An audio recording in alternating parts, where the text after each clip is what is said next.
আজ সকালে মা ফুলকো লুচি আর করেছিল চিকেন কষা।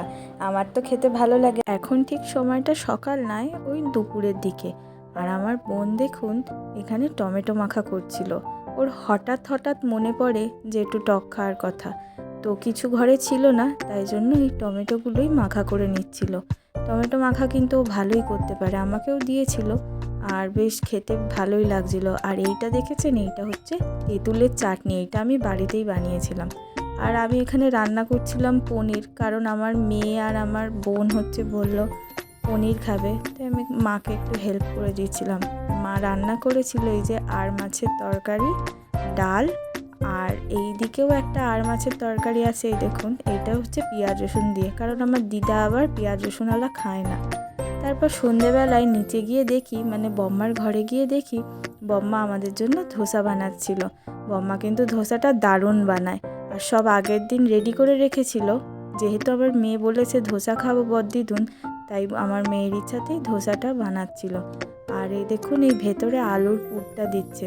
বম্মা কিন্তু এইসব রান্না খুব ভালো করে। ধোসা কি, এমনি ঘরোয়া রান্না তো ভালো করেই, তাছাড়া যেরকম ফাস্টফুড হয় না, আমরা বেশিরভাগ বাড়িতে বানিয়েই খাই। আমারও রান্না বম্মার থেকে অনেক রান্না শেখা, জানেন তো। তো বেশ ভালোই লাগছিলো, সবাই মিলে করছিলাম হাতে হাতে। আর আমার মেয়ে তো পাশ থেকে অনেক হেল্প করে দেয়, মানে ওখানে দাঁড়িয়ে থাকে, বম্মা করে। আর এই দেখুন আমরা এখানে সবাই ছিলাম, ওই যে আমার মেয়ে। আর এইটা কি বলুন তো, এইটা হচ্ছে একটা বাদামের চাটনি, ধোসার সাথে যেটা দেয় সেটা। আর এটা হচ্ছে সাম্বার ডাল, আর এই পাশে ধোসার ব্যাটারটা গোলানো রয়েছে, আর এই যে হচ্ছে আলু মাখা। আর দেখবেন রেডি হয়ে গেছে আমাদের ধোসা। দেখতে কেমন হয়েছে বন্ধুরা অবশ্যই কমেন্ট করে জানাবেন। আর এইটা হচ্ছে ঈদের আগের দিন। দেখুন পয়লা বৈশাখের মার্কেট তো শুরু হয়ে গেছে, তার সাথে ঈদের মার্কেটও জমজমাট।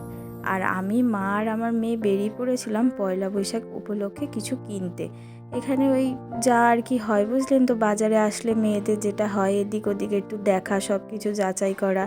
তো আর এই যে কানের দুলের দোকানগুলো দেখলে তো আমি দাঁড়িয়েই পড়ি, কিছু না কিছু নেবই। আর মা এখানে এই যে বেড কভারগুলো দেখছিল, ভালোই লাগছিল, মা একটা নিয়েওছে। ঈদের মার্কেট বলে বাজারে কি ভিড় দেখুন। আর দোকানে তো লোকজন গিজগিজ করছে, আমরা এক জায়গায় দাঁড়িয়েছি, তো কোন দিক যে যাব বুঝে উঠতে পারছি না। তারপর তো পেয়ে গেল খিদে, চলে আসলাম মোমোর দোকানে।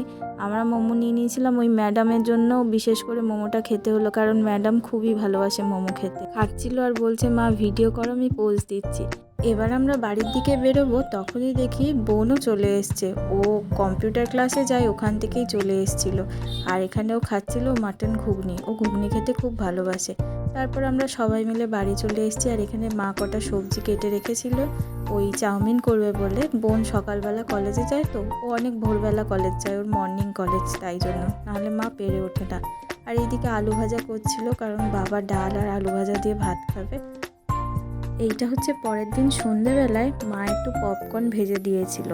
এরকম বাড়িতে তৈরি করা পপকর্ন তো ভালো লাগে বলুন খেতে, দোকানের চেয়ে আমার তো এরকম বাড়িতে যেগুলো পাওয়া যায় না, যে একটু পপকর্ন, ওইগুলোই করেছিল, ভালো লাগে বেশ খেতে। যেই জন্য বাজারে গেলাম সেইটাই তো ভুলে গেলাম, মা আমার মেয়ের জন্য এই জামাগুলো কিনেছিল।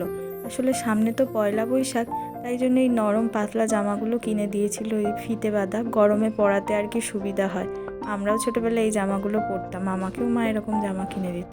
এই দেখুন আরও দুটো, মানে ওই কি বলুন তো, সারা বছরে গরমকাল থাকে তো, তাই এই বেশি করে জামাগুলো মা কিনে দেয় পয়লা বৈশাখের সময়। আর আমাকে এই কানের দুলটা কিনে দিয়েছিল। কেমন হয়েছে বন্ধুরা সব কিছু অবশ্যই কমেন্ট করে জানাবেন।